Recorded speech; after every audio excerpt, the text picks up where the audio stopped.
before I even get on with today, I'm Regina.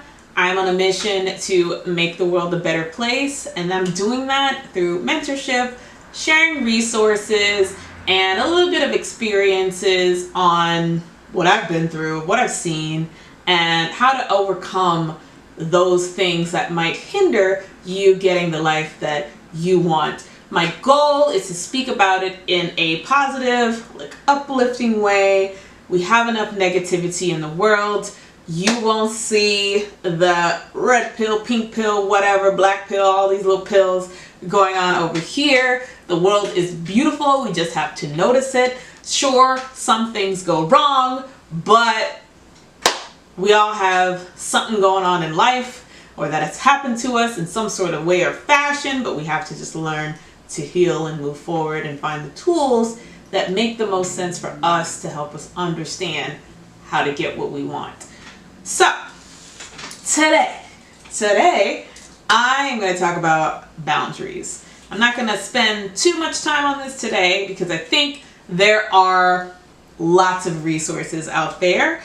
But what I came across one time on TikTok, and this lady did the most amazing explanation on this, and she explained a boundary is not a beef, right? So because you have a certain boundary for yourself, it doesn't mean that that is an indication of someone else is wrong or you have a problem with them or whatever have you. A boundary for yourself is something that's there to keep you going, per se, right? You know, and a video that I just recorded and shared is something about your values, right? So a boundary can also be one of those things that helps you live in your values. So when you have that clarity around your visions and values for your life, then you're able to communicate your boundaries and live your life authentically by living, sharing,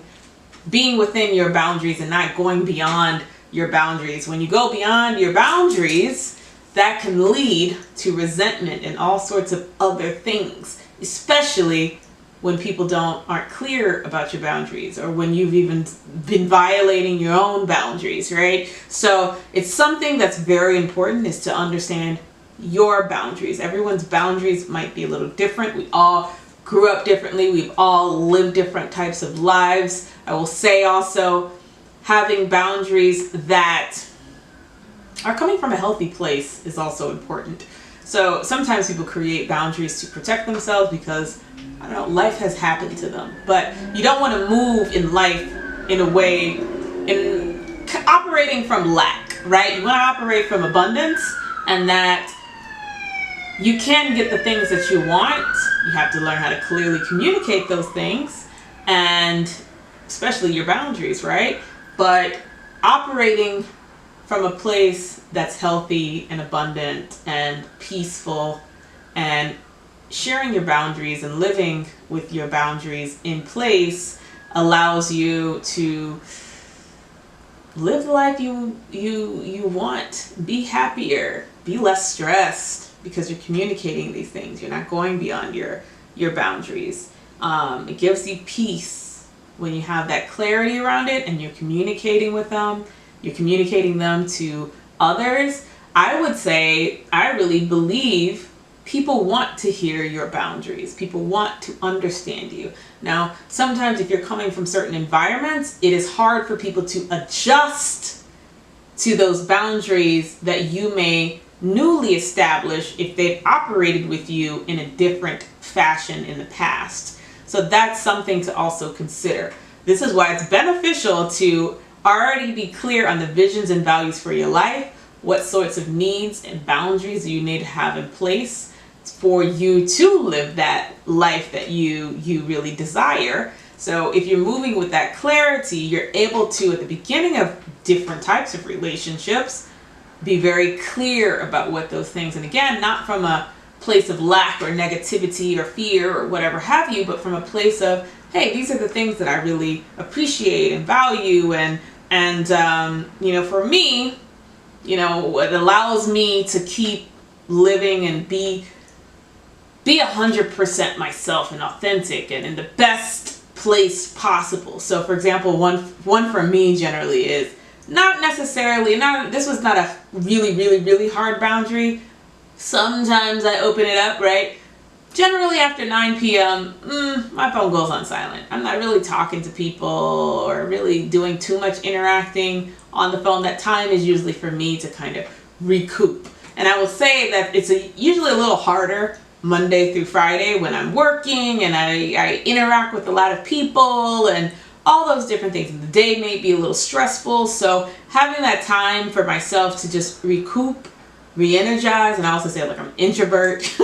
So I can be social, I can hang out, I can chat with some people, joke around, whatever have you, but I absolutely need time to just get away from everybody, or at least the pressures, the requirements, the problem solving, my brain going and going.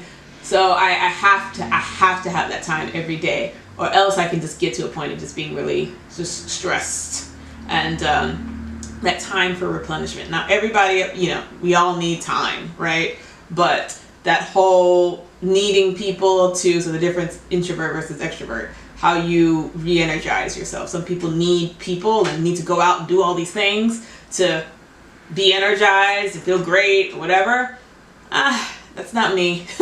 I enjoy it. I like my friends. I have a good intimate group of friends and people that I enjoy in my life. I may occasionally have gatherings or whatever have you, and they're strategically at certain times so that I could relax after. But that's a boundary that I have for myself, and I communicate and I kind of move a certain way that allows me to still live a good life, right? And I got better about certain boundaries and communicating to people, even like, so families hanging out, right? And I'm like, okay, I'm tired and I gotta go to sleep, right?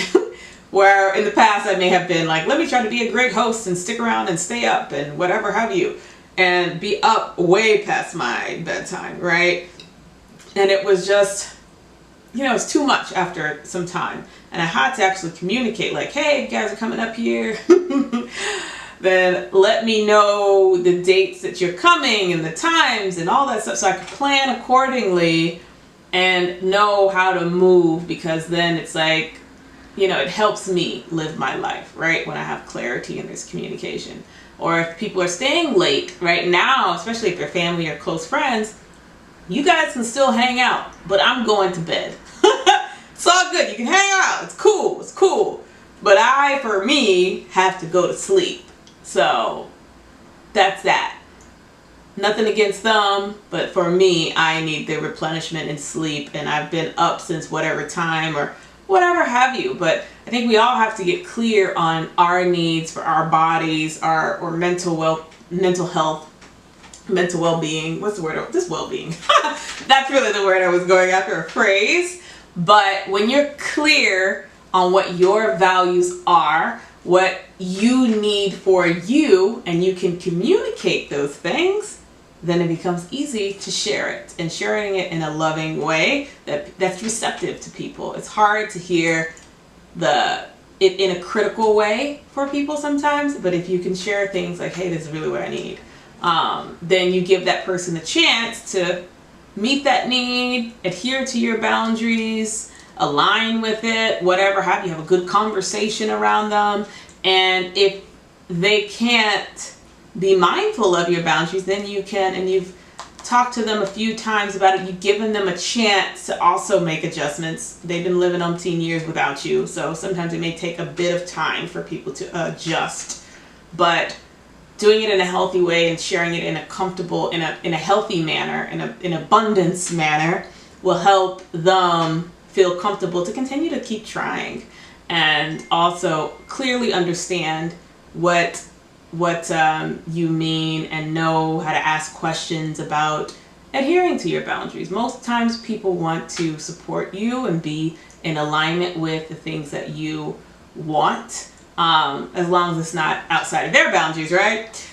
But you have to be able to talk about them, and the way to talk about them is to get clear about what yours are, your needs, your boundaries. So that's all I have to say on this. Is a boundary is not a beef, like old girl said. So if you like this information, feel free to share, like, subscribe, add some comments if you want to add more about it. We could totally speak for more minutes on boundaries, but this is really what I wanted to cover for today. All right, take care.